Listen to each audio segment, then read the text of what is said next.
Hello, hello. Whoa, that's loud. Thanks all for coming today.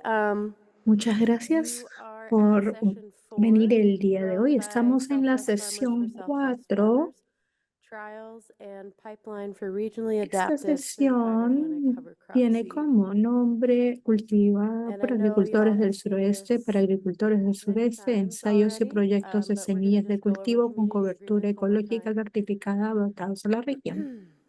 We all have Creo a que ya role. hemos visto esos acuerdos comunitarios, pero hay que recordar de que hablamos por nosotros mismos y se da espacio a los demás. Hay que tener en cuenta que estamos lo más presente posible y también ser conscientes de quién falta en cada conversación. Recordar que nadie tiene el monopolio de la verdad y que la experiencia de cada uno es válida. Criticar ideas, no personas. Escuchar a nuestro cuerpo y atender sus necesidades. Dar un poco de margen para las dificultades técnicas y logísticas y buscar la conexión, no la perfección. Bueno, muchísimas gracias por venir el día de hoy. Le voy a dar la palabra ahora a Samantha. ¿Qué tal? Muy buenos días.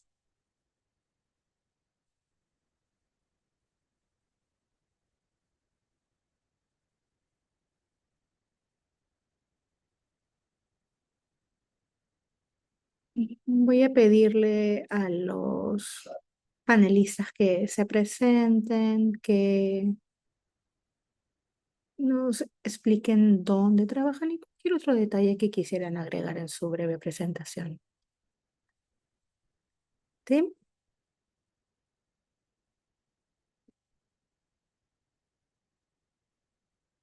Sí, espero que me puedan escuchar bien. Yo soy Tim Voss y soy el encargado del programa de extensión educativa del Southwest Grain Collaborative y estuve trabajando en California antes de venir a Nuevo México y he venido realizando este trabajo por un tiempo y como Southwest Grain Collaborative trabajamos y en un proyecto que voy a compartir. Yo soy Richard Pratt en Las Cruces, cerca a El Paso, Texas, en la MSU. Estuve trabajando en la universidad previamente para poder hacer mejoramiento orgánico.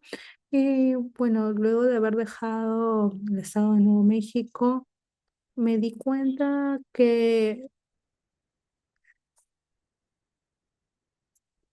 habíamos realizado investigación sobre cultivos y queríamos ayudar a todos los productores a su transición orgánica y específicamente explicar un poco más cómo trabajar con esos sistemas de cultivo para poder tener específicamente este proceso. Y bueno, eso es lo que, oh, perdón, disculpe, eso fue un poco muy alto. Yo soy Kristen y vivo en México, que tiene una elevación alta en las montañas. En New Mexico Sequía Association, normalmente somos una zona semiárida y estoy en la parte más nórdica de ese punto y trabajamos con New Grange, que es una operación diversificada y trabajo también en donde he podido hacer diferentes trabajos de manipulación entre híbridos y soy una agricultora, pero también veo las diferentes formas de cómo se puede trabajar normalmente en el clima del Southwest. Y bueno, yo soy Samantha Gilborn White, soy parte de esta asociación, proveo asistencia técnica y he estado trabajando en los últimos 3 años en el programa Institute y desde hace 1 año y medio trabajo con esta asociación, ayudar a la transición orgánica, a los productores, agricultores, para que puedan cambiar su producción. Ahora trabajo con la New Mexico Acequia Association. Este es el primer año en donde venimos trabajando con variedades tradicionales. Voy a ser la facilitadora de este grupo.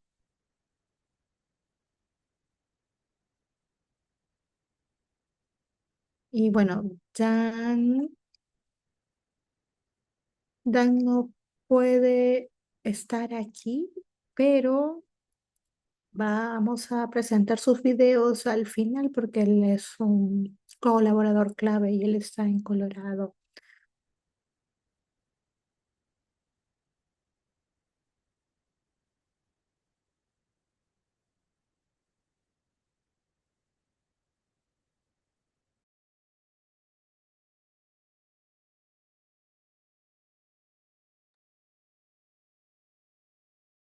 Bueno, yo voy a empezar esta discusión hablando sobre el proyecto, contextualizando un poco lo que hemos realizado. Gracias a la NIFA Foundation Grant pudimos trabajar para desarrollar los diferentes cultivos que sean adaptados bioregionalmente. Bueno, al final el objetivo es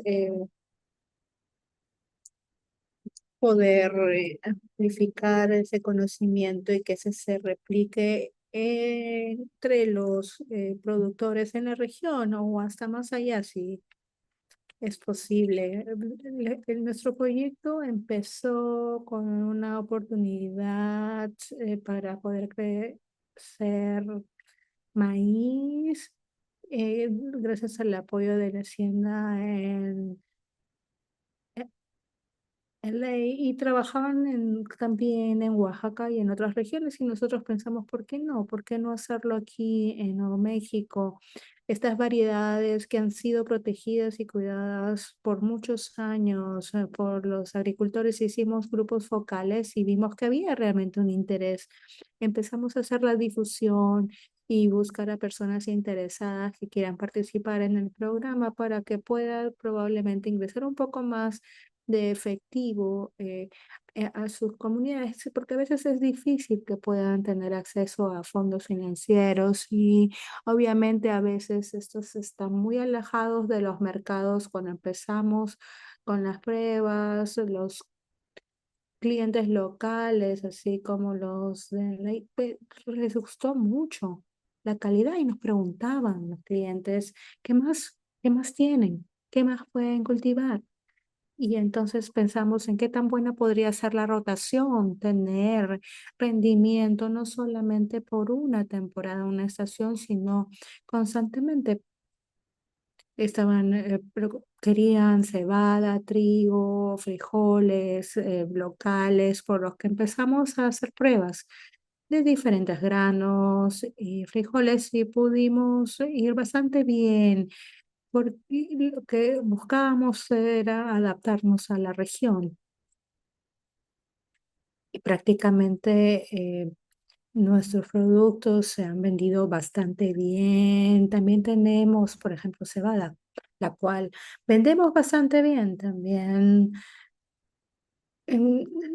Los frijoles en general, hay diferentes tipos bastante tradicionales que normalmente creo que es originaria de México, es realmente un tipo de frijol bastante bueno, pero es así como empezamos a trabajar con la rotación de cultivos para poder vender finalmente sus productos en los mercados, lo que finalmente era importante para los agricultores. Entonces, ¿cómo podríamos trabajar? A veces normalmente los productores no conocían de repente mucho de lo que era el trabajo, algunos solamente lo venían haciendo a nivel de monocultivos por poco tiempo.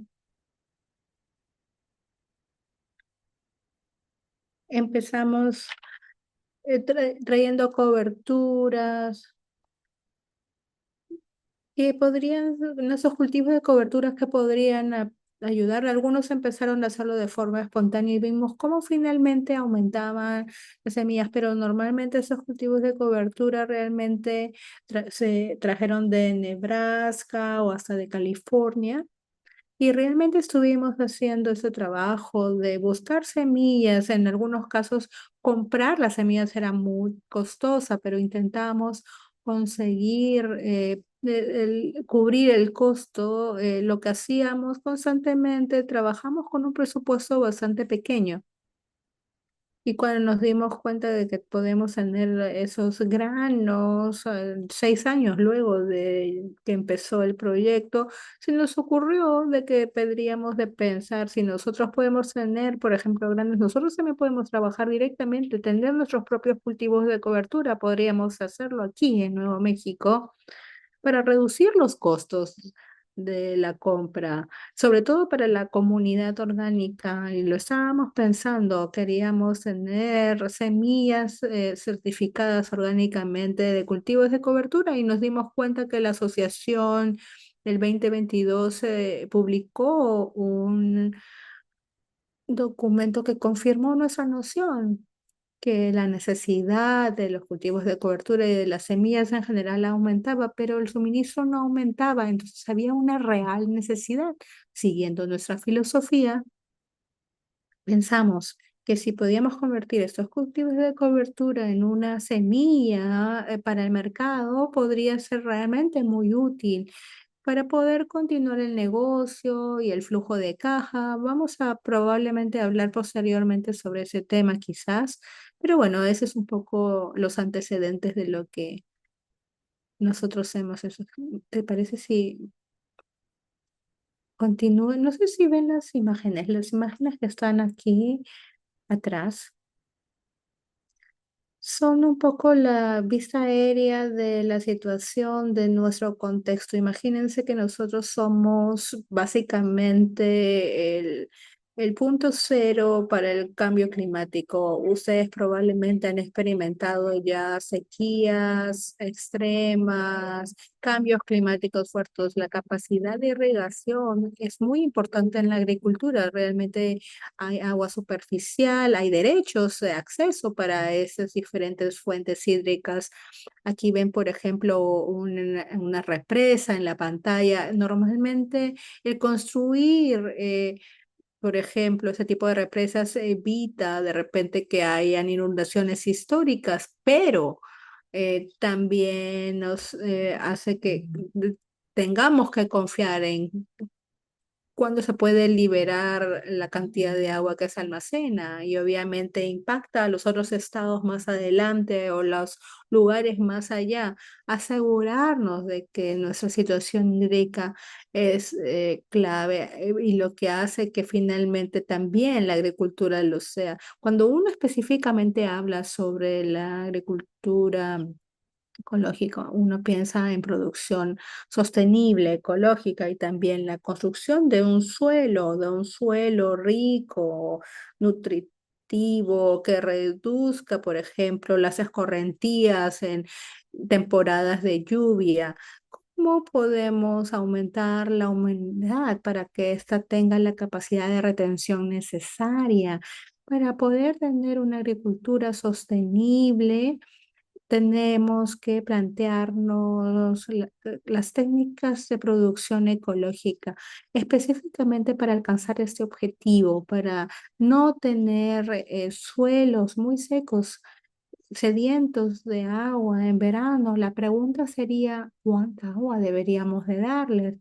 En vez de tener un periodo que normalmente es bueno tener ese tipo de periodos donde se pierda la humedad y erosión de vientos y tormentas que a veces bloqueen caminos. Es realmente una buena idea lo que venimos haciendo como prácticas, en muchos casos no. Tener un cultivo de cobertura y pensar también en cuánto se tiene que irrigar. Si uno piensa en la agricultura tradicional en el Southwest de cientos de años atrás, esto se hacía sin pozos, ni siquiera se hacía también con ese tipo de represas. Normalmente las temporadas de lluvias, cuando había lluvia, cuando tenemos recursos limitados de agua, pero existen, ¿podemos de alguna forma aumentar la sesión o temporada de lluvia? Prácticamente la investigación nos permite plantear y realizar una irradiación de déficit o limitada, es decir, calcular exactamente con las temporadas de lluvia cuáles son los cultivos que están disponibles. Por ejemplo, sí, las semillas orgánicas disponibles para un producto o, por ejemplo, también, ¿qué otros productos pueden estar disponibles para ese tipo de condiciones? No sé si de repente, por ejemplo, el trigo, el mijo, puede ser quizás algún producto que pueda ser útil o no. De repente también tenemos otro tipo de mayor producción de semillas que se puedan usar, pero quizás un nuevo tipo de que sea normalmente para tener grasos, de repente mucho más pequeños terrenos de colirrojos, por ejemplo. Eso puede ser un tipo de cultivo de cobertura. Tipos diferentes tenemos, por ejemplo, lechugas, otro tipo de sistemas dentro de sistemas de transición orgánicos. ¿Y qué tipo de cultivo podríamos tener? ¿No?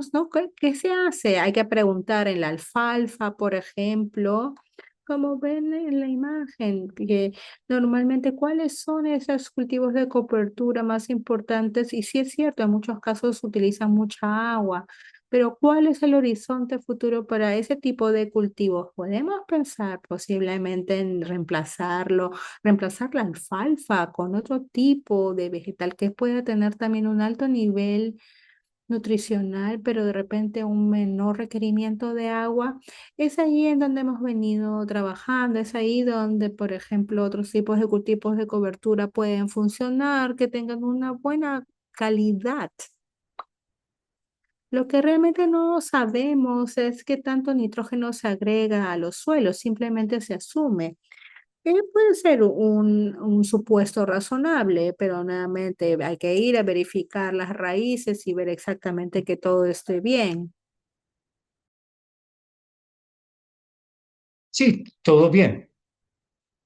Cuantificamos la superficie, no, pero tenemos un estudiante al doctorado que está haciendo ensayos replicados de diferentes especies.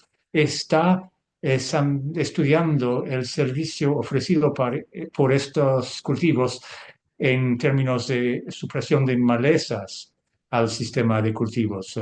Entonces, por ejemplo, el, el Sudan Grass hace mucha biomasa y también, pero el Milo pequeño no tanto. Eh, el, el Penicetum americano no tanto. Legumbres no, tampoco. No tienen mucho efecto de supresión de malezas. También hay otras plantas. Pero hay también efectos ambientales. En 7.500 pies de altura es muy diferente que estar en 3.600 pies. Y también aprendimos de la colaboración con agricultores que ellos están seleccionando las plantas que quieren cultivar, es que las necesidades de sus fincas, de sus equipos, de su medio ambiente es tan importante como los efectos de lugar. Los efectos de la finca están confundidos con los efectos o mezclados con los efectos del, la, de la región. Entonces, es lo que estamos aprendiendo de nuestros colaboradores y es muy, muy importante. Entonces, Rich y el grupo de NM acaba de terminar 2 años de investigación. Tienen 2 lugares de cultivo y es allí donde se hace la mayor parte de esta investigación. Pero al mismo tiempo, am, teníamos colaboradores, agricultores que trabajaban con nosotros, pero esos colaboradores, agricultores, seleccionan, dicen, mira, yo quiero Vigna, um, yo no quiero, por ejemplo, esta variedad, sino otra. Yo quiero, por ejemplo, el Caupi, el frijol de ojos negros. ¿Qué ha funcionado en su finca y qué no? Mira, es lo que me gustó tanto de esta colaboración. Como agricultora, también tengo animales, vacas, caballos. Quiero ser eficaz y a veces quiero ver algo que pueda ofrecer cualidades para consumo humano de vacas o que puede servir como cultivo de cobertura. Algunos de los métodos mencionados por Rich tal vez no podrían funcionar para mí porque tengo animales. Por ejemplo, el, es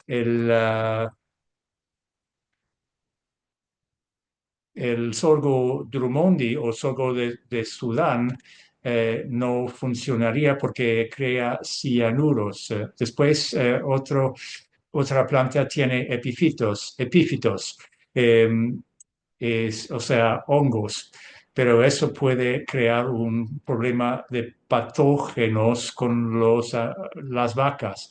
Puede causar la constricción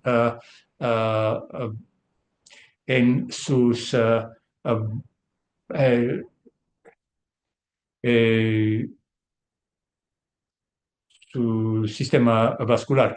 Entonces, lo que me dieron son semillas que me permitieron producir otra planta de Etiopía, y que es el Eragrostis. Em, Las semillas se pueden servir para hacer pan, para también hacer heno antes de llegar a la etapa de formación de semillas. Es muy... a mis animales les gustan eso. También crea mucha biomasa, pero el TEF tiene un problema em, también de, eh, eh, de podredumbre o que las plantas se caen y y estamos trabajando con los ensayos del suroeste, estudiando diferentes granos y legumbres para ver qué funcionará en mi finca. Yo tengo un pH de 7,8 o 9, entonces la alcalinidad es un problema, pero si uno quiere sostener los sistemas alimentarios, hay que preguntar a la gente, ¿qué quieren comer? ¿Qué quieren comer sus vacas? Y, y entonces la idea de crear un banco de semillas orgánicas con estos atributos para ese lugar es muy importante. Para mí, sigo intentando diferentes cosas. Por ejemplo, el Sun Hemp no creció muy bien en mi finca. Eh, por ejemplo, el, eh, el mijo menor o panizo común, Setaria itálica, ha sido muy bueno, pero hay que cosecharlo antes de que lo coman los pájaros. Em, hay que mantener también, minimizar el uso de agua, pero hay que producir un buen rendimiento. Pero el aspecto cultivo de cobertura es excelente porque pudimos añadir mucha biomasa a la finca. No trabajamos con labranza, usamos, por ejemplo, biocarbón y otros elementos para crear esa esponja. Es muy diferente de acá. Aquí hay agua por todos lados. Es un sueño para mí. No tenemos esa situación ahí en el suroeste. Eh, entonces, es la capacidad de localizar, adaptar, recoger semillas, el germoplasma que funciona en ese medio ambiente es esencial.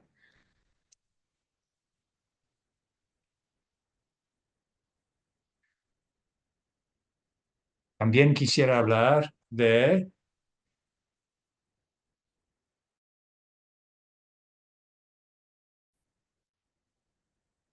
el hecho de que todo productor tiene su prioridad para el funcionamiento o las funciones, los servicios ofrecidos por el cultivo de cobertura. Puede ser ah, un abono verde, pero también puede ser un alimento de vacas, por ejemplo, en New Mexico. Em, entonces, Richard Pratt habla de twiners, de cultivos que tienen múltiples funciones. Entonces, si quieres hablar de eso.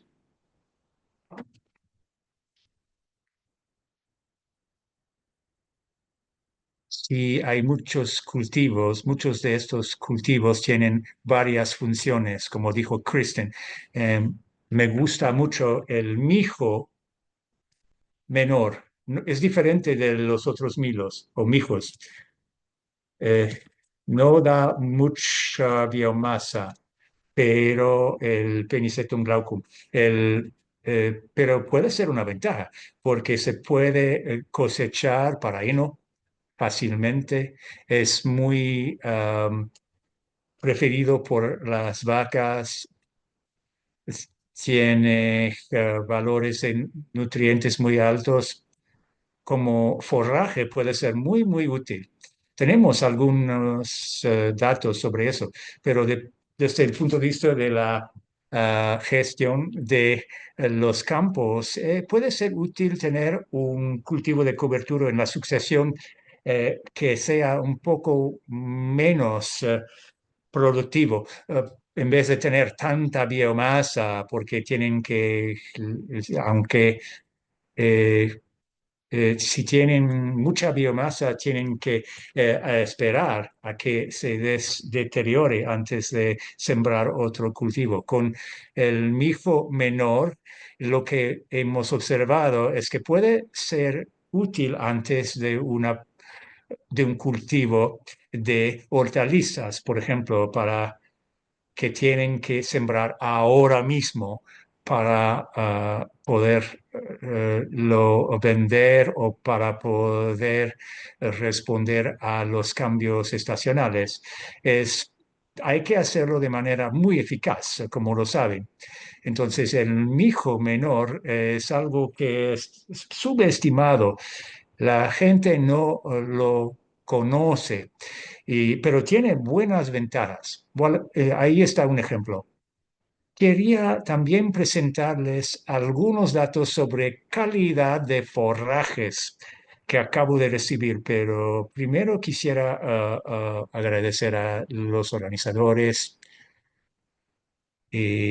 por sus contribuciones, por el café, absolutamente rico.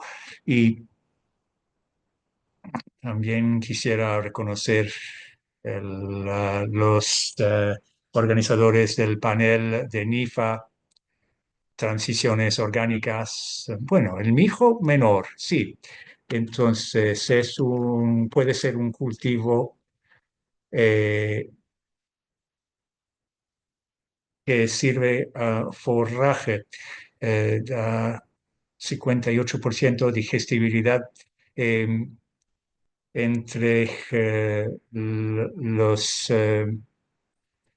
granos que hemos evaluado. Sí, es el mejor en términos de calidad nutritiva. Sudán no tiene esa reputación, no tiene esa fama, mala calidad, proteína de 2,5% y 54% digestibilidad. Entonces, eso es lo bueno de esos esfuerzos colaborativos. Podemos conseguir estos datos, estos análisis y compartir estos datos con ustedes.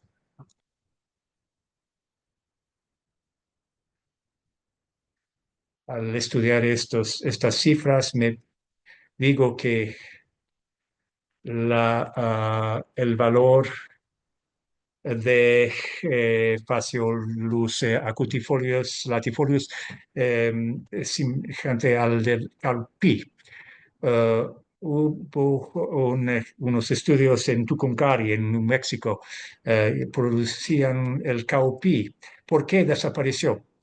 ¿Cómo es que la cebada desapareció también? Son cultivos adaptados a las condiciones desérticas. Una suerte que se preservaron eh, el tepari, el Phaseolus acutifolius. Estos cultivos son muy buenos en nuestras condiciones desérticas.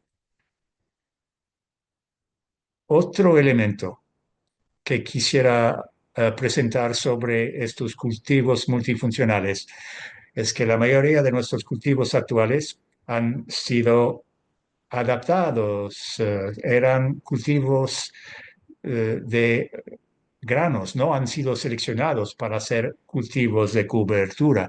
Ahora estoy en me hablan de nuevos puestos en donde la gente va a seleccionar cultivos de cobertura para optimizar sus servicios ecosistémicos al incluirlos en los sistemas de cultivo. Tenemos decenas de accesorios de germoplasma que están disponibles.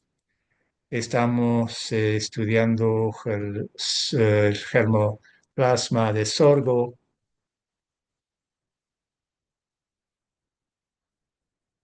Son híbridos,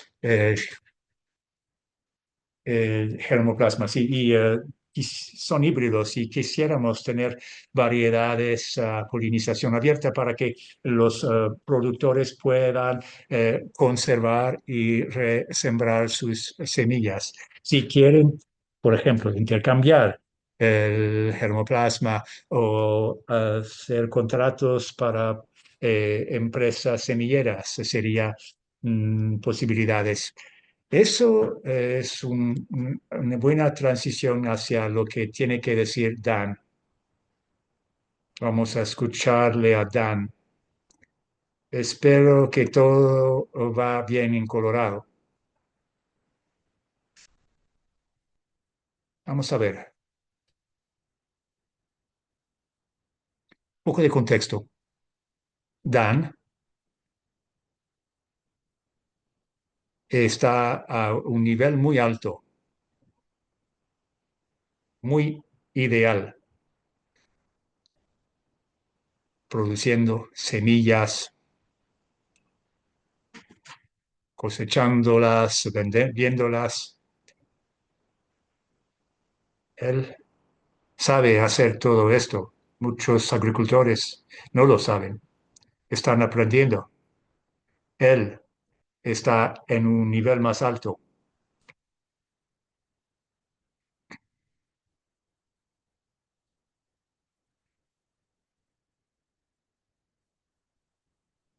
No lo escuchamos, lo siento. Vamos a ver.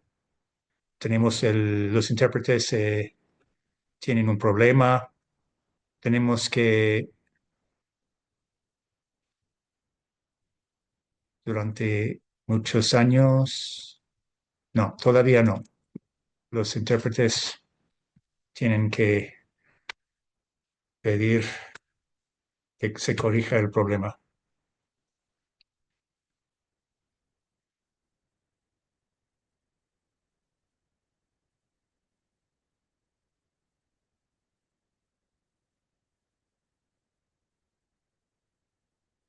Estamos esperando a que se corrija el problema.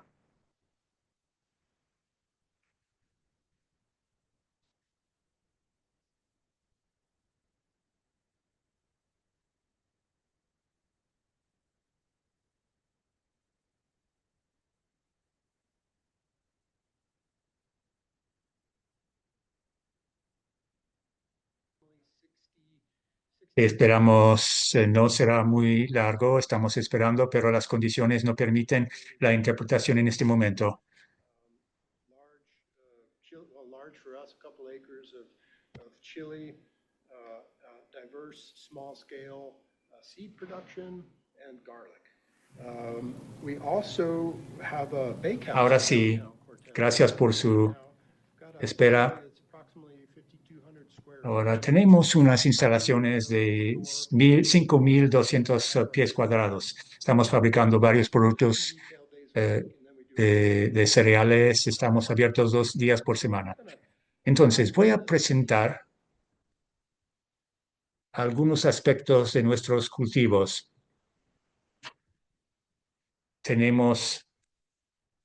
Estamos buscando cultivos que están resistentes a sequías, que pueden ofrecer semillas para cultivos de cobertura o también forrajes. En 2023 empezamos a hacer algunos ensayos con cultivos de la región del Sahel en África, de algunas especies de mijo, caupí, sorgo y también algunas especies como maíz hopi, tepari y amaranto. Algunos cultivos tuvieron problemas de sensibilidad a la insolación, pero hay con las variedades de mijo, pero algunas variedades sí funcionaron, como por ejemplo el mijo finger eh, y algunos sorgos de Sudán y, y el mejor para nosotros, sobre todo para comida, pero también para cultivos de cobertura. Ahora, es- encontramos a Sam, Tim, Chris y Christian en la red del suroeste que está haciendo un trabajo paralelo. Esta región del sur de Colorado va de 3.000 pies a 8.000 pies en ciertas regiones. Y en el sur de las Rocosas, entonces una zona muy larga que comprende muchos microambientes interesantes. Estamos aprendiendo mucho juntos.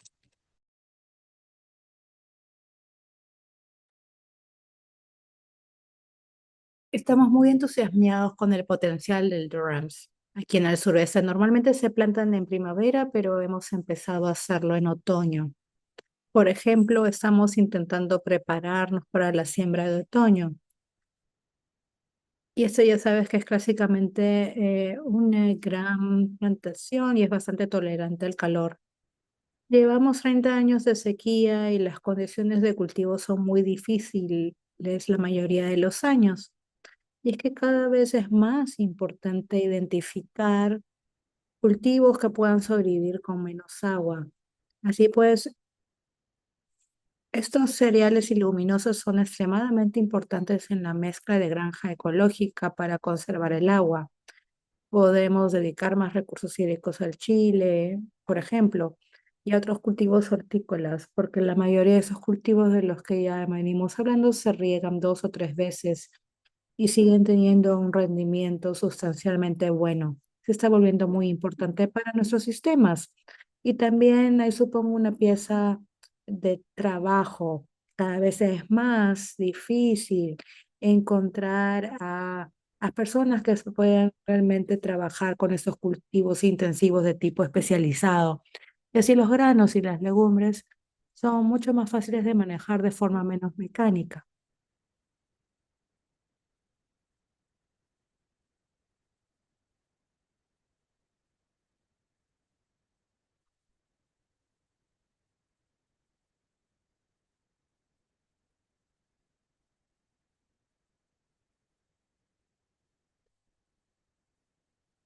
Esos, bueno, son los cultivos, ese es el mijo perla, mijo proso, que se trata en la variedad que obtuvimos de semillas adaptadas, muy resistente a la sequía, nutritivo, duro, resistente también a las aves, un amaranto rojo, cultivo alimenticio muy importante para los pueblos ancestrales, sorgo en grano, trigo sarraceno, judía, surat.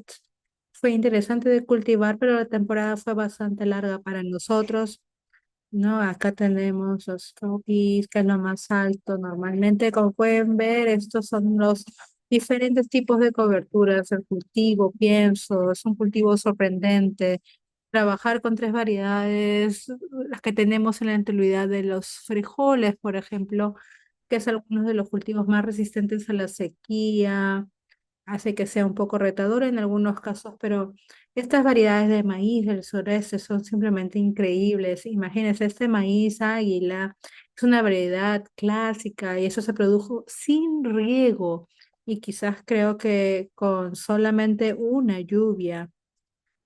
La planta medía unos 30 centímetros para que te hagas una idea de la escala y se han producido dos, por ejemplo el centeno, por supuesto que siempre ha sido un alimento de supervivencia, siempre funciona. También tenemos, por ejemplo, aquí también tenemos algunas de las clásicos y tradicionales trigos. Y aquí les quería mostrar un poco nuestra panadería. Esta es la zona comercial. Tenemos libros que las personas pueden consultar sobre los diferentes cereales.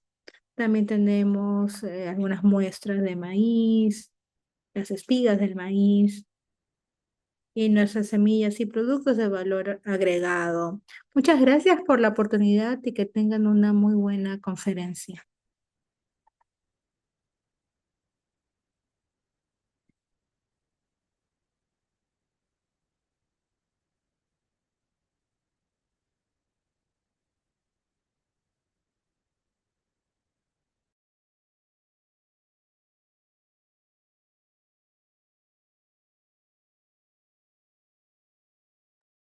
Ya cubrimos el tiempo. El otro grupo también tiene 45 minutos.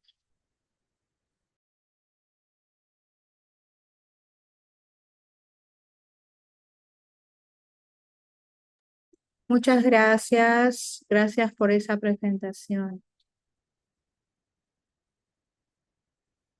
Estamos cortos de tiempo. Vamos a empezar con la siguiente sesión en estos momentos.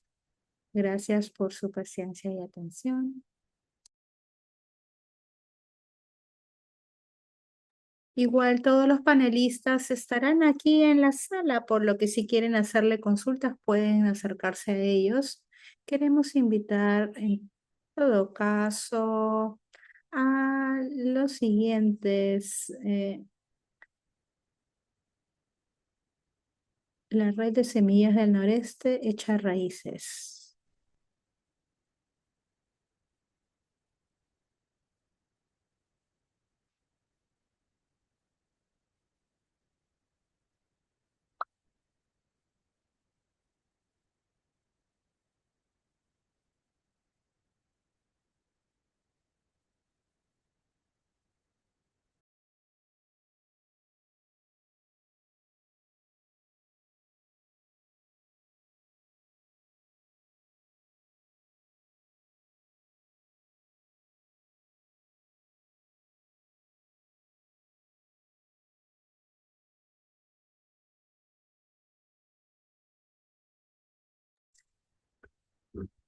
Hola, yo soy Dina Brecker del colectivo de Semillas del Noreste de Connecticut y queremos hablarles sobre este colectivo que Se acaba de organizar desde hace 4 años. Tenemos diferentes acciones otro colectivo. Es hermoso, sobre todo haber visto en estos últimos días la interconexión que existe entre todo el trabajo de semillas que se realiza en todo el país. Nosotras vamos a hablar sobre un mercado emergente y obviamente queremos hacerle preguntas. Estamos recién empezando, les acabo de mencionar. Somos una coalición de bases que busca todavía más aliados, más personas que se puedan unir a la red.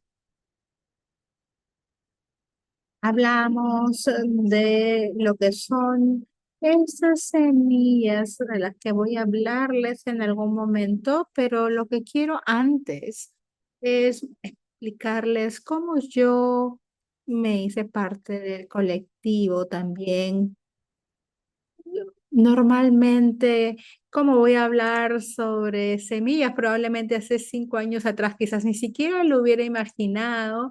Ha sido una curva de aprendizaje hasta para mí. Y sobre todo, esto ha sido muchos desastres en nuestro espacio como pastora, por ejemplo, nunca me lo hubiera imaginado, pero el 72% de reducción de insectos en nuestra región, ese es un reto muy grande. Obviamente tener este número desde 1976 también tenemos paisajes altamente fragmentados debido al impacto del cambio climático. También vemos que hay mega desastres. Muchos de nosotros sentimos de que estos son pequeños, pero también grandes crisis y esos son grandes esfuerzos los que se tienen que realizar. Por ende, mi interés en la polinización. Gracias a ese interés, llegué a las semillas. Conocí a John, un profesor de la Universidad de Connecticut, que vino a visitar la finca. Hablaba él sobre abejas, polinizadores, mariposas, y yo le decía, no, yo tengo un cultivo, yo no tengo problemas de producción. Pero me llevó al invernadero, me llevó, por ejemplo, a los pepinos, cortó, las abrió y contó las semillas.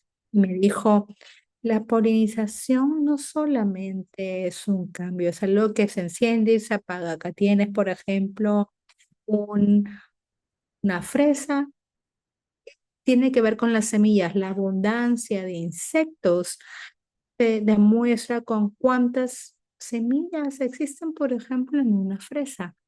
Así que sí, todo nos lleva finalmente a las semillas. Los polinizadores nos están demostrando lo que ha pasado al hábitat natural y a las semillas. Mi interés para tener un tomate más jugoso, con más semillas, me llevó a entender la crisis de los polinizadores, a su vez la importancia de su hábitat, la resiliencia climática y cómo nos deberíamos de preparar ante desastres. Vamos a hablar sobre lo nacional y luego vamos a ir a lo regional y cómo nuestro trabajo viene influenciando nuestra pequeña comunidad en New England. Muchas gracias, Dina. Muchas gracias a la Alianza de Semillas Orgánicas por haber realizado esta espectacular conferencia y a todos los que están en sala y también muchas gracias a los intérpretes en Zoom. Voy a hablar lo más lento posible.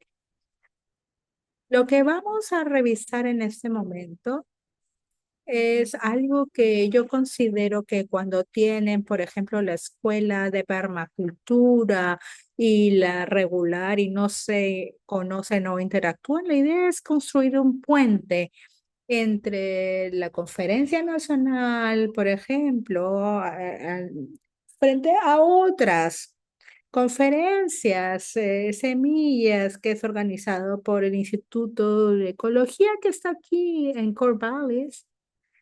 Aquí se está organizando también las diferentes redes de semillas del país que son parte de la Estrategia Nacional sobre Semillas. La Oficina de Gestión Territorial reunió a los diferentes organismos, instituciones estatales y plantearon que existe un problema. Todos estos problemas antropogénicos, la influencia humana que viene destruyendo, ocasionando incendios, sequías. Obviamente, si no se piensa en replantar las semillas o restaurar esas zonas ecológicas, no sé si tiene sentido, pero no existe a nivel de país algún tipo de soporte de las semillas locales, de las zonas salvajes, silvestres de nuestro territorio. No vamos a poder replantarlas si no tenemos el material genético necesario para poder recuperar esas zonas que se vienen perdiendo. La Estrategia Nacional de Semillas se creó en el 2015 y desde ese entonces todas las diferentes redes, la estrategia de Nevada, la de las diferentes cuencas en California y en otros lugares, todas estas redes empezaron a plantear y analizar esta estrategia. Luego se las mostraré. Pero, ¿qué es? ¿Qué es? No sé si me ayudan porque no pasa la diapositiva. Bueno, gracias. Sí, pasó. En todo caso, ¿quién ha visto este mapa de ecorregiones? Espero que se pueden ver o no, pero bueno, lo que sucede es de que nosotros tenemos que estar trabajando con un marco conjunto. Cuando, por ejemplo, hablamos sobre polinizadores, no sabemos dónde empieza California o cuando termina Nevada. No, no, vemos las zonas costeras, lo vemos desde una perspectiva más ecológica, a eso me refiero. No existen esas fronteras desde esa perspectiva. Si nosotros queremos hacer una verdadera restauración y conservación, tenemos que tener un marco compartido común, por lo que se tomaron las bases de datos climáticas y también de geología y también de hidrología y de suelos y de vegetación y también de vida silvestre, uso o gestión territorial. Y lo que se hizo es sobrelaparlas entre sí. Y este es el nivel 3, como pueden ver. Hay otros niveles que van mucho más detalle o mucho más amplios. Llega a construirse este tipo de mapas. La primera vez que vi esto lloré, dije, esto es genial, ahora todo tiene sentido. Porque las redes de semillas de la Estrategia Nacional han venido trabajando con este marco ecorregional. 99% de los fondos del Estado van normalmente en donde están los territorios gestionados por el territorio, pero nosotros decimos no nos olvidemos por ese otro lado, ¿no es así? Nosotros tenemos otra estrategia, pero pensemos qué cosa es un ecotipo. ¿Ustedes han escuchado el término ecotipo? ¿Sí? Ok, muy bien por aquí, pero bueno, básicamente lo que es un ecotipo es normalmente el espacio aéreo de los polinizadores. Normalmente cuando uno camina en una zona silvestre y ve las plantas, las flores que crecen sin influencia humana, han estado creciendo desde tiempos memorables. Obviamente podemos tener solamente un simposio sobre ese tipo de ecotipo, pero las plantas que han estado ahí, que han estado coevolucionando con los suelos, con los insectos y con la luz que recibe del sol, y las mejores adaptadas a ese lugar. El ecotipo es básicamente esta planta que se ha adaptado a su ubicación. ¿Sí? Ok. Y es mi mentora. Pero bueno, específicamente ese es un ecotipo. Decimos, ok, genial, tenemos la Estrategia Nacional sobre Semillas, tenemos también el marco ecorregional. Entonces, ¿qué hacemos? ¿Cómo podemos aumentar el número de ecotipos, de material ecotípico para el noreste? No sé si puede o da sentido lo que he mencionado. Puede que sí. Ok, genial. ¿Cómo lo hacemos entonces? Bueno, Esta es una imagen en donde se muestra la gran productividad de esta tierra arable, obviamente con equipo que nos permitiría trabajar los suelos. En esa zona tenemos Nueva York, Massachusetts, que es residencial, pero nosotros tenemos que ver una estrategia diferente. Nina era la directora ejecutiva de lo que era la Asociación Orgánica de Connecticut. Entonces, quizás no hay tanto espacio, pero sí tenemos agricultores de pequeña escala, por lo que se creó ese formato, diciendo, vamos a desarrollar conocimiento agrícola entre los productores de pequeña escala para que puedan tener ese tipo de proceso ecotípico, sobre todo entre dos diferentes fondos que venían del DA. Lo que vemos aquí es un diseño que parece un diseño muy bonito, con muchos colores, pero lo que quiero explicar es que lo que se hace es, se recolecta las semillas, se enseña cómo obviamente usarlas, se tiene que recolectar, normalmente tienes ahí una máquina que ayuda también en ese proceso y luego hay que tener la disponibilidad de la misma para hacer la restauración. La idea es hacer que esto sea replicado en toda la región del noroeste. Entonces, resumiendo, esta es la imagen de la Mona Lisa tomándose un selfie. Bueno, tiene sentido, es divertido, pero en realidad, como en el arte, siempre nos hacemos la pregunta, ¿de dónde viene? ¿Quién la pintó? ¿Qué pasaba realmente? Bueno, tenemos que hacernos esas mismas preguntas cuando pensamos en las semillas, cuando tenemos polinizadores en nuestros jardines y los compramos de algún lugar.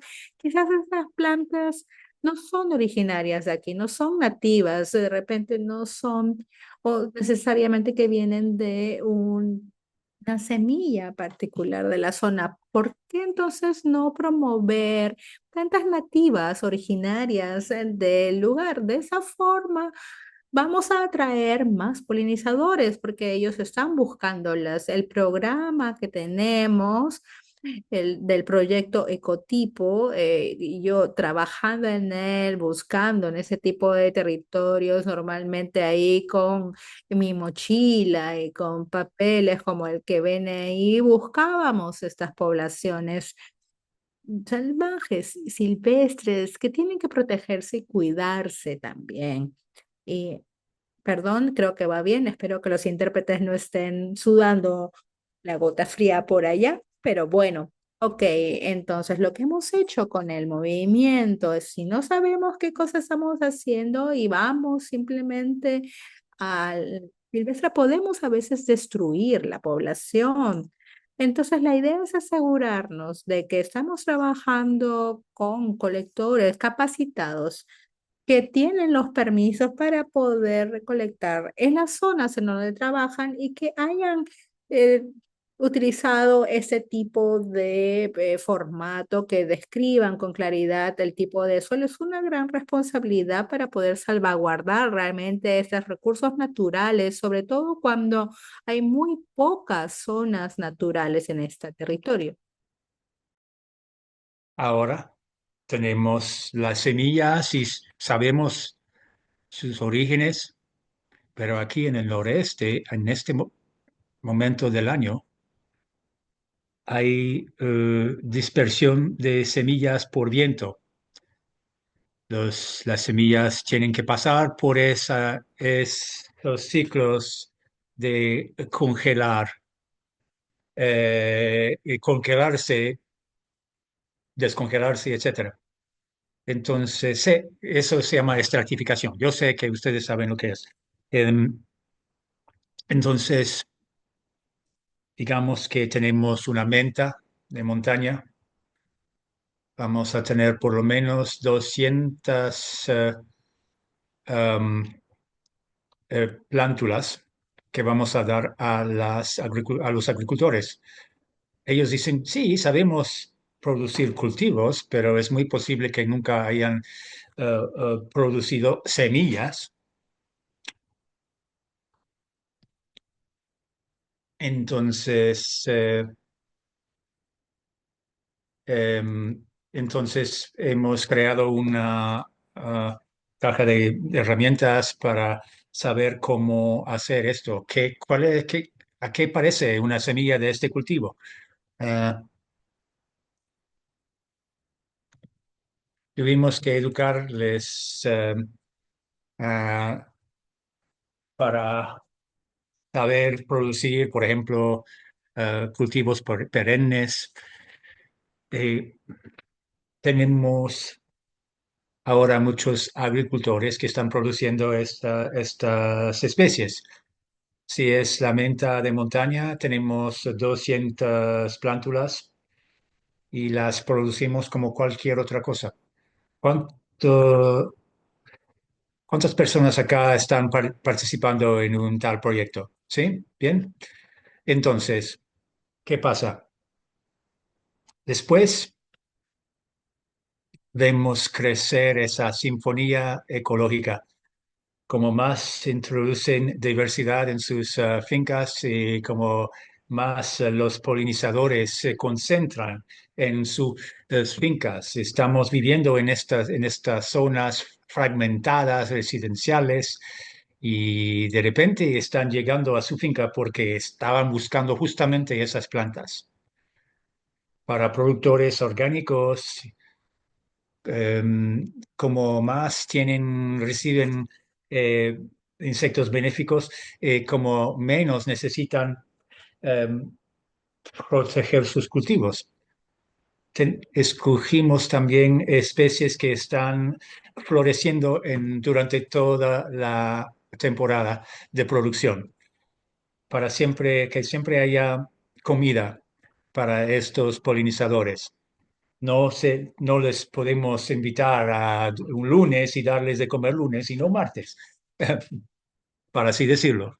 Em, y entonces, también hay polinizadores nocturnos. Por ejemplo,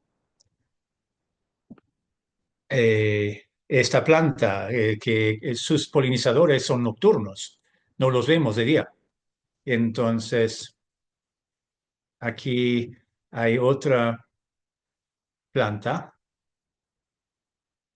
em, Y sabemos que no todas las plantas van a subir en granos al mismo tiempo. Entonces, no van a ponerse en granos al mismo tiempo. Entonces, para las semillas silvestres queremos proteger esa diversidad genética de producción escalonada, porque como han visto, ciertas temporadas son más secas, más húmedas, más calientes y solamente ciertas plantas van a producir. Van a decir, ustedes van a comentar, pero qué fracaso. No, esas plantas saben sobrevivir a una sequía o a un año muy húmedo. Entonces, no queremos seleccionar a nada, porque no sabemos qué proyecto de restauración serán atribuidas. Y entonces queremos recolectar las semillas desde el inicio de la época hasta al final. Entonces, de este trabajo sale este modelo que creamos nosotros para el proyecto de ecotipos. Este modelo se ha replicado en muchos estados del noreste. Ahora, muchos agricultores en Rhode Island están haciendo este trabajo. Podemos em, participar en esta estrategia nacional al ampliar la cantidad y la diversidad de las semillas que tenemos. Ahora, se están formando muchos polos eh, en el noreste. ¿Quiénes son los recolectores? ¿Quiénes son los agricultores? ¿Quién están limpiando nuestras semillas? ¿Cómo vamos a distribuir comercialmente estas semillas? Entonces, les voy a mostrar otra. eh, eh,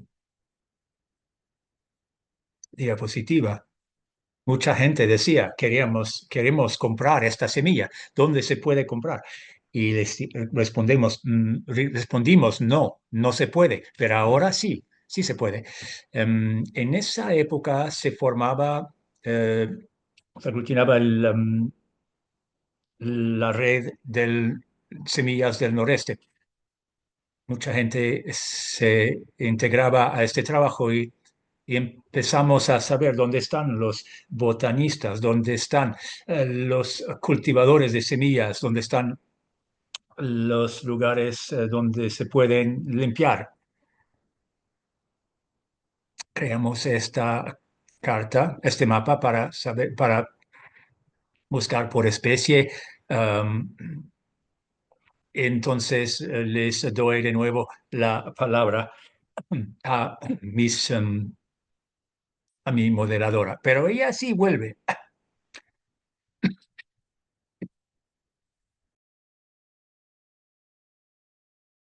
El proyecto de cultivos, la creación de esta empresa de semillas en mi propiedad. Me parece que estamos ahora, tenemos esta idea que los agricultores quisieran tal vez tener ciertas plantas que atraen polinizadores a sus fincas y quisieran tal vez producir semillas. Yo empezaba con este trabajo. Yo no conocía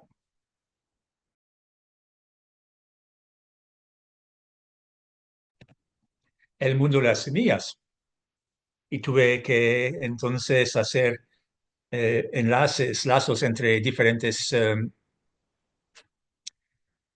personas. Tenemos un proyecto, tuvimos una tempestad que destruyó a una parte de nuestro corredor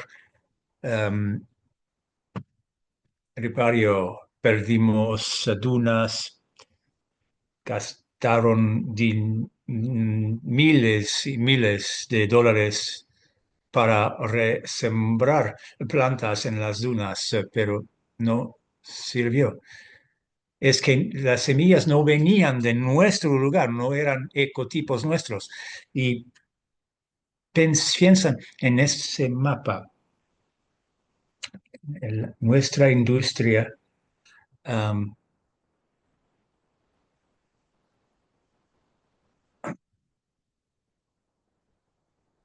um, está produciendo las semillas, pero no necesariamente de los ecotipos que queremos.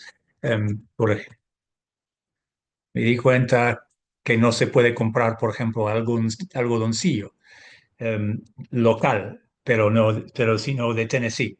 Entonces, yo me dije que podría empezar este proyecto y no me frustraba la im- eh, imposibilidad o la falta de una red entre toda esta gente. Entonces, este mapa fue creado porque quería que toda la gente en el mundo de la restauración estén juntos en red con los de la producción de semillas. Um, mm, Se puede, por ejemplo, decir si es una persona que hace colección silvestre en la naturaleza, si tienen un banco de semillas, si tienen equipos de limpieza de semillas, si eres un vivero, si eres un científico. En ciertos casos, todas las burbujas están de color porque hacen todo esto. Pero en otros casos, bueno, hay que ver. En este mapa, bueno, gasté un poco de dinero y contraté a un informático para prepararme este mapa, pero finalmente em, vemos el valor de esta red. La transparencia es increíble. ¿Cuántas personas tienen buena voluntad, pero lo hacen solos? Segundo, que tenemos el compromiso de compartir las semillas, el equipo, los conocimientos. eh, ten- Tener alguien en este mundo de ecotipos, no se puede hacer nada, no hay ninguna directiva o ninguna idea de cómo producir estas semillas. Yo tengo que aprovechar de, de los conocimientos de los demás, pero están ahí, a 20 minutos de mi casa, en la Universidad de Connecticut. Em, Cuando estamos haciendo este trabajo de restauración, tenemos la impresión de que los grandes jugadores reciben todos los fondos y los pequeños no reciben nada. Pero después, finalmente, quiero decir que en este mapa todos los círculos son iguales. Si ustedes tienen algo que contribuir, queremos saber lo que ustedes pueden hacer, producir. Es que lo que me lleva a mi pregunta, como principiante en mi primera visita a a esta conferencia. Quisiera saber si esta herramienta puede ser útil para ustedes.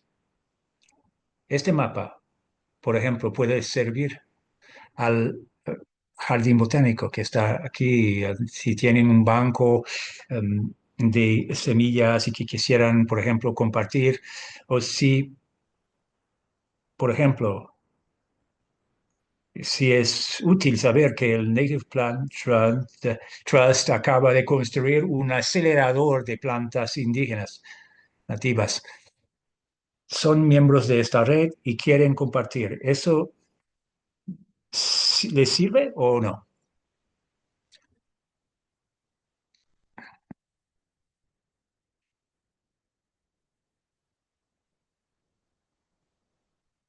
Ahora, voy a darles una foto, mostrarles una foto de mi finca. Es, no, yo no era fitomejoradora o productora de semillas antes de empezar, pero el desmantelamiento de mi cerebro de productora de semillas no era necesaria, es, pero siempre están hablando los productores de semillas de la selección. Y en este caso, claro, la naturaleza selecciona, pero selecciona según sus ideas, no las nuestras. En el mundo de la agricultura siempre hemos pedido a las plantas ser previsibles, que usted puede tener los tomates en el momento mismo en que los quieran. Y los tomates que no son previsibles no se conservan. Pero la naturaleza sobrevive porque no es previsible. Y es la única manera de sobrevivir, justamente. Esta planta aquí, em, si todas las semillas salen el mismo día de esta planta que es Eutrochium, em, entonces sería malo. No, 6 semanas más tarde hay más semillas, porque claro, porque la planta está adaptada para sobrevivir si la primera producción no funciona. Entonces, lo que preguntamos a los productores ecotípicos es no seleccionar. La naturaleza quiere seleccionar de su manera. Es otra forma de comprender nuestra relación y nuestra responsabilidad frente a la cuestión de la localidad. Ahora hay productores que hacen todo este trabajo y ya no tenemos que limpiar, no sé, yo no tengo que limpiar. Y los botánicos dijeron, no,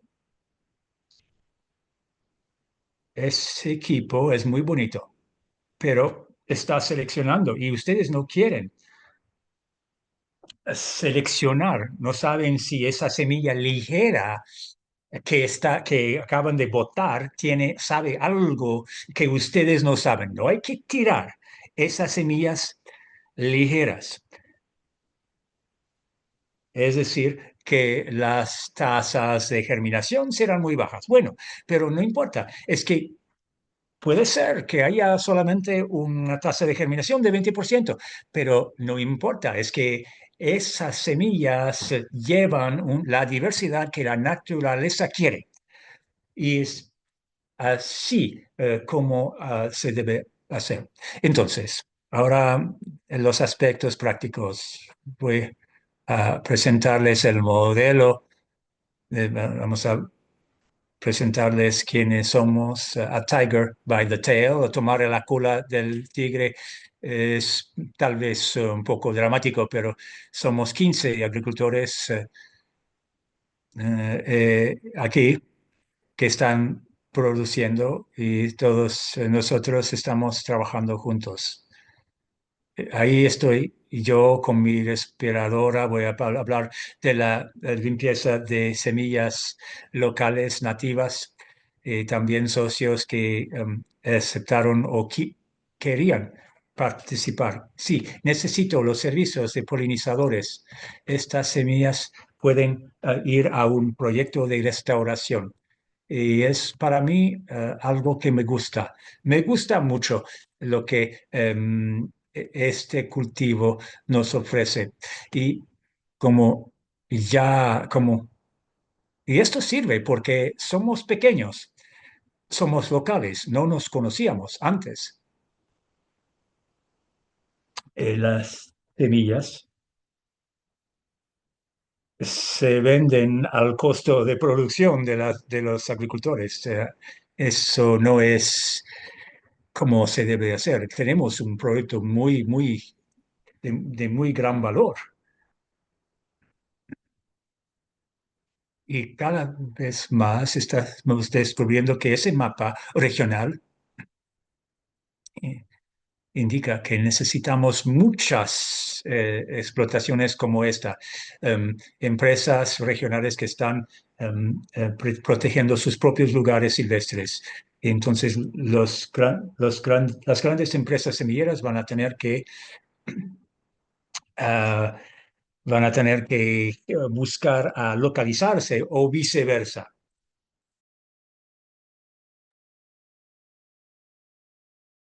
Ahora normalmente vendemos a través del colectivo diferentes semillas. Todos estaban muy emocionados en ver, obviamente, los polinizadores, pero obviamente esto es realmente ahora una realidad, a pesar de que no lo habíamos imaginado, ¿no? A veces uno tiene que soñar grande. Empezamos el colectivo de esta empresa que lleva las semillas de los productores y lo que hace es tener aquí muchos de estos containers que pueden ver en pantalla. No sé cuánto tiempo realmente nos tomó, ¿no? A veces usamos este u otro.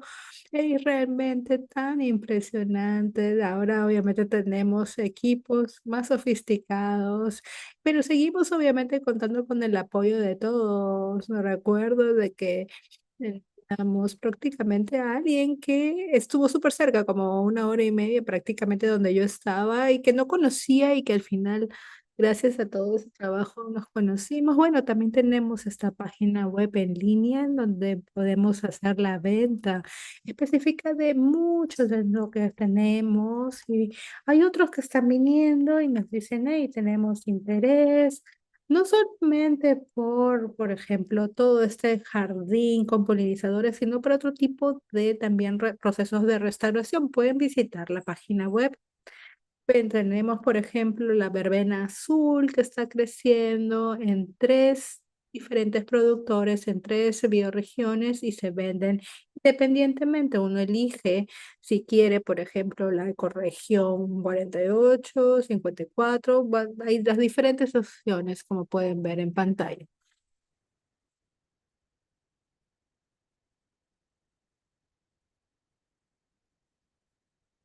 Todo se envía por correo. Y como les dije, normalmente tenemos el apoyo también de otras alianzas para poder ampliar nuestra producción. Por eso quería comentarles, tenemos una industria emergente. No le estoy pidiendo a nadie que vaya y que obviamente trabajen. No crean algo nuevo. No, la idea no es llevarlo a gran escala, pero simplemente pensar en la cantidad de que podíamos controlar o por lo menos restaurar parte de lo que se perdió en los incendios. Bueno, esto sería gran parte, ¿no? ¿Cuánto tipo de semillas? ¿Quién pueda pagar por ellas? Pero simplemente pienso para aquellos que están considerando ese tipo de trabajo.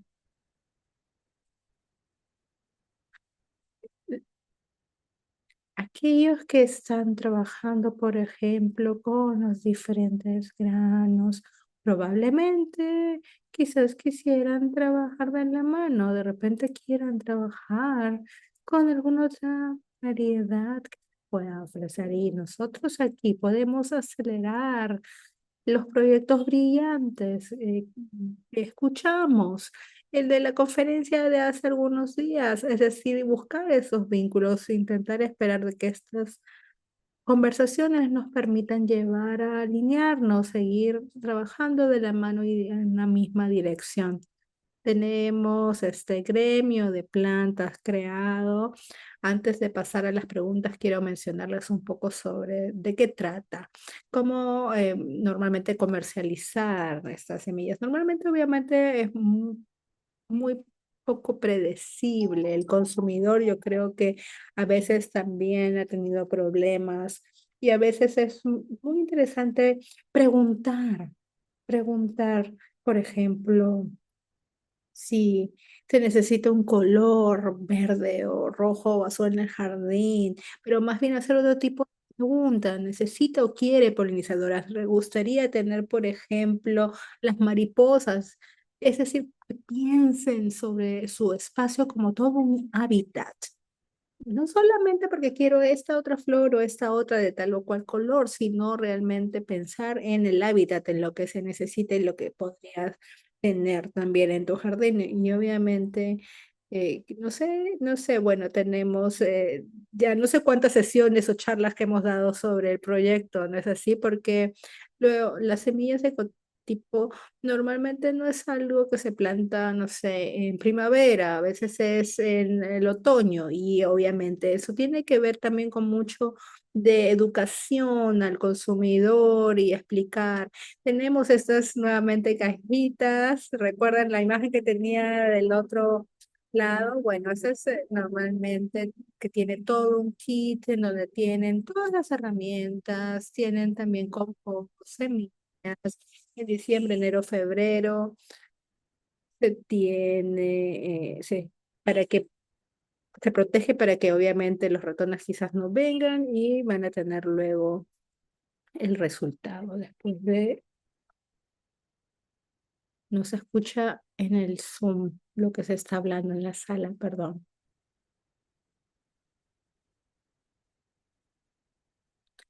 Lo último que puedo decir es que en esta red emergente los esperamos. Vengan, participen en nuestros eventos, si les interesa quizás crear algún tipo de red en su localidad o fortalecer la misma y usando ese tipo de especies de ecotipo. Y obviamente tenemos estas plataformas para poder conversar sobre nuestras propias experiencias. Si tienen alguna pregunta, no sé si tenemos tiempo para preguntas. Uy, 3 minutos. Bueno, si tienen alguna pregunta, si no, muchas gracias, Cefra. Muchas gracias a cada uno de los participantes también. Y gracias también a todos los que están conectados en Zoom. ¿Alguna pregunta que podamos tomar en estos minutos que nos quedan?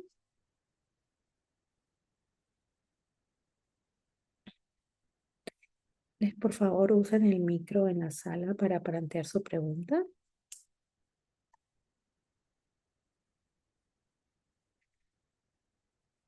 ¿Cuántos han escuchado de esta estrategia, el colectivo de proyecto?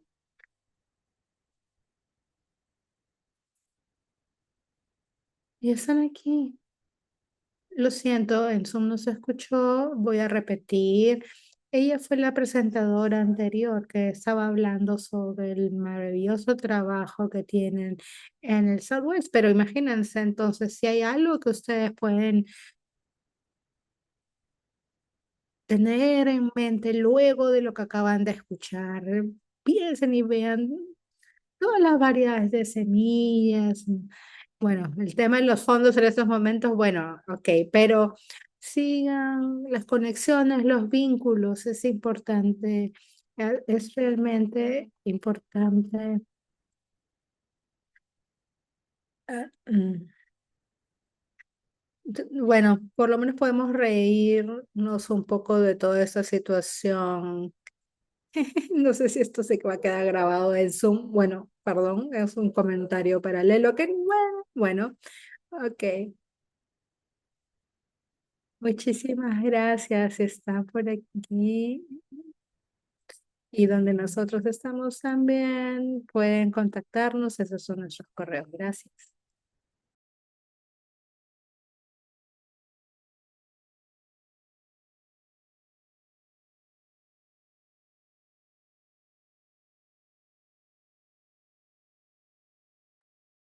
Ahora vamos a compartir el código QR pantalla para que se tomen unos minutos y rellenen la evaluación de la sesión.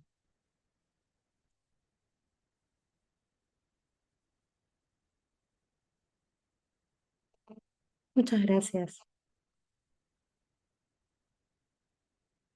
Tómense esos 2 minutos para completar la evaluación de la sesión. Eso nos ayuda mucho. Queremos siempre escuchar lo que les parece cada una de las sesiones. Muchas gracias.